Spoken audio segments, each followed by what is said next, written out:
everyone and welcome back to my channel.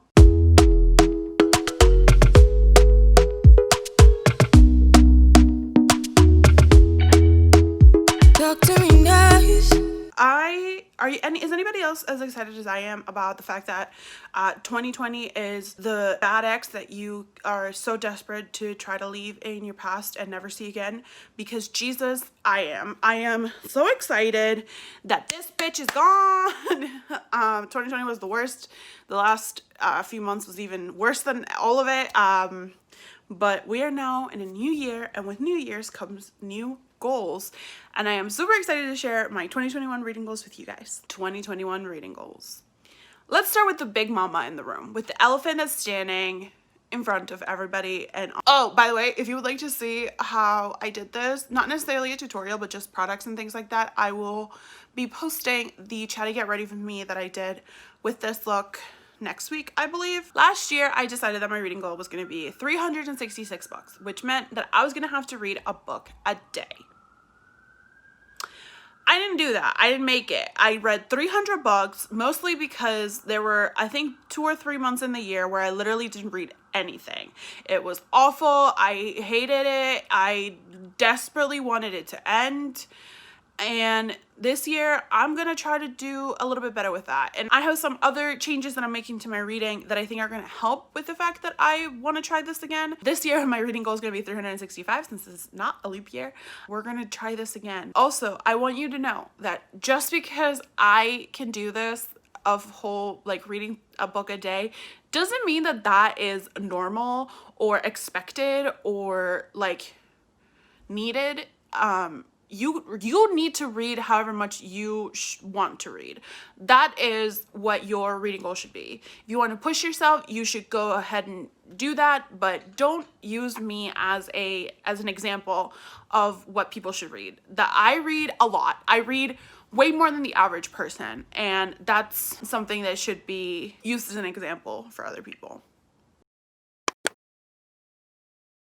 Those are my 2 cents on that. My second goal is an attempt to try to bring down my physical TBR. I need to at least once a month read a book that I own physically. So that's 12 books out of my physical TBR. I am hoping that I can do more than 12, but for right now, I think that starting with 12 and then adding more as I go is the best, especially because unfortunately, a lot of the books that I still own were influenced a lot by what other people enjoy reading. So it's a lot of YA fantasy, and I finally admitted to myself that I don't like YA fantasy as much as other people. I like romance.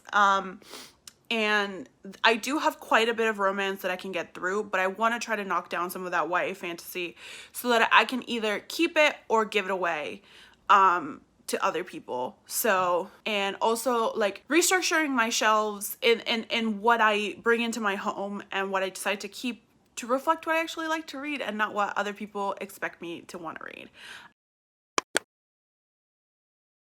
Along that line is the fact that I am only allowing myself to buy 1 book a month, and that is outside of my bookish subscription boxes, which I have a goal for that as well later. I need to stop accumulating so many books, so I am only allowing myself to buy 1 book a month, and that includes pre-orders. So if I pre-order something now for April, that means that the April book is already taken care of. I cannot buy a second book in April. However, I am giving myself a little bit of leniency for pre-orders that I did before the beginning of 2021, especially because I ordered the Tea Dragon Tapestry at the end of 2019 for publication in October of 2020, and the publication has been pushed to late 2021. So I just don't feel like keeping track of that, and therefore I'm just going to kind of start fresh and keep track of the books that I buy each month and what month has been taken care of and what month hasn't been. And I'm going to operate in kind of like a credit system. So if I don't buy any in January, I can buy 2 in February type of situation. My 4th goal, my last goal, is my book box goal. Currently, I receive the Owl Crate and Fairy. I do pay for them myself. However, I'm going to be canceling I have already canceled my Owl Crate subscription after this current renewal. So after, I think my last book I'll create is going to be the February one, and after that I won't be receiving it anymore. However, I am going to start receiving a different book box, which is a romance book box, and I'm super excited to share with y'all. But this, one of the things that I want to do with my book box books is reading the book before the next one comes along. So for example, the December book for both the I'll Create and the Fairy Loot was These Violent Delights.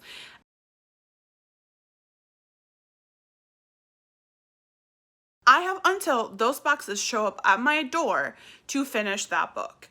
That doesn't mean that I need to read it, especially with These Violent Delights. I definitely think it's going to be a DNF for me, but I'm giving all the good old college try, so I have to at least give it a chance and try to read it, and if it just doesn't go well, at least I tried. And that's what I want to do with all of my book boxes. I want to try to get into the habit of actually reading the books that I buy almost as soon as I get them. So yeah, those are my goals for 2021. They are definitely more about getting down the sheer volume of crap that I have in my house and in my TBR, because I have like, I don't know, thousands of books in my TBR combined between my Goodreads, my Storygraph, my physical TBR, like all these other things. Like, there's just massive amounts of books that I'm not going to get to. So I need to start figuring out which ones are the ones that I actually want to try to get to, and which ones are the ones that are just going to have to go either in a donation box or to a better home. So that is what I want to do in 2021 as far as my reading goes. If you have some reading goals for 2021, do leave them in the comment section down below, because I am super excited to read what your reading goals are. And if you think that there's any reading goals that I should add to my list, give me a suggestion, because I love goals. I love checking off boxes. I love doing to-do lists and things like that. So I'm a fan. Thank you guys so much for watching. If you like me and you like my content, do feel free to subscribe and give this video a thumbs up. If you have any suggestions for things that you would like me to do or see from my channel, leave a comment down below and I will put it in the to-do list. Otherwise, thank you guys so much for spending even a second of your day with me. I love you all so much and have a wonderful day. Bye.